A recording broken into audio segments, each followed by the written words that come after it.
Ketahuilah bahwa Islam sangat jelas. Di dalam menetapkan nasab ada ilmunya. DNA tidak masuk dalam hal ini. Dan justru bahaya sekali kalau sudah orang masuk pembahasan-bahasan seperti ini. Urusan nasab jangan dihubungkan dengan urusan DNA.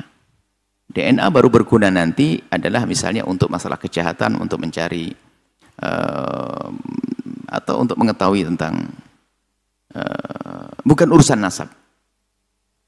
Kalau nasab sudah ada di dalam Islam, hati-hati, bahaya sekali nanti.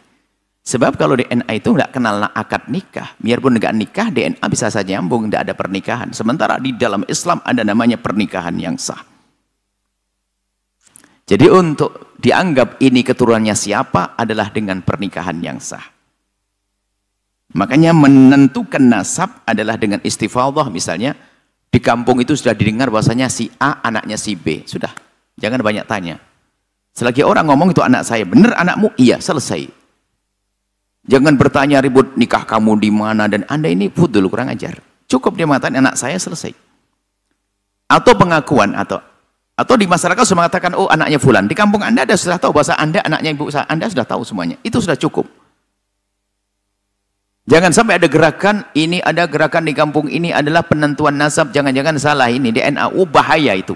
Akan merusak, bisa taktil nusus, menghentikan nas-nas. Maka jangan urusan dengan itu. Tidak tahu apakah betul ada, tidak ada. Dari mana? Mulai kapan ada penentuan nasab di DNA? Enggak mungkin ada. Syariat sudah sangat jelas. Pernikahan yang sah, biarpun itu pernikahan di luar Islam, sebelum orang masuk Islam, pernikahan non-muslim dengan non-muslim diakui nasabnya dalam Islam. Seorang Nasrani dengan Nasrani, pernikahan yang sah menurut agamanya, keturunannya dianggap sah. Jadi dengan pernikahan nanti yang benar. Atau mungkin masalah wati syubhat dan sebagainya, masalah ilhaqun nasab itu karena penyambungan nasab. Yang jelas DNA tidak bisa, dan itu bahaya sekali. Wah, ini bisa merusak, naudzubillah. Bisa menjadikan orang meninggalkan syariat. Gara-gara ini. Belum lagi masalah DNA itu, sudah kita putus, nggak boleh, nggak ada. Penetapan nasab dengan DNA sudah selesai. Akan tapi kita melihat permasalahan DNA, bisa saja tentang alatnya mungkin tidak akurat atau tidak benar atau rusak dan sebagainya.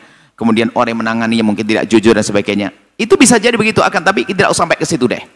Anggap saja menangani jujur, benar, alatnya paling hebat dan sebagainya, tetap tidak bisa untuk menetapkan nasab. Untuk qarinah tentang untuk satu hal sah, tapi untuk menentukan nasab tidak boleh. Apalagi sampai membatalkan nasab, naudzubillah, qadzaf, membatalkan nasab. Orang ini bapaknya ini dikatakan tidak sah gara-gara DNA. Anda harus mendatangkan siapa bapaknya. Kalau tidak ada dicabut 80 kali. Hati-hati. Jangan main-main DNA. Anda misalnya sudah tentu, Anda anaknya si fulan. Kemudian saya kok iseng, langsung cari DNA. Wah, nggak bener kan DNA? Nggak bisa. Kalau ini bukan bapaknya siapa? Ayo. Kalau kita tidak bisa menentukan, maka saya dicambuk. Hati-hati. Intinya, jangan main-main DNA deh. DNA adalah masalah penemuan-penemuan baru, tapi bukan untuk menentukan nasab. Hei hamba Allah, jangan bikin gaduh malah dalam umat. Kalau DNA ini diterapkan, wah ini heboh semuanya.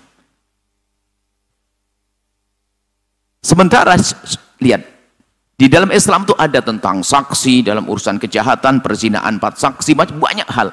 Macam-macam, jadi harus hati-hati penentuan. Menafikan nasab pun dalam Islam harus hati-hati. Nggak gampang menafikan nasab. Dalam urusan li'an misalnya, menafikan nasab hati-hati. Menentukan nasab adalah ada rambu-rambunya.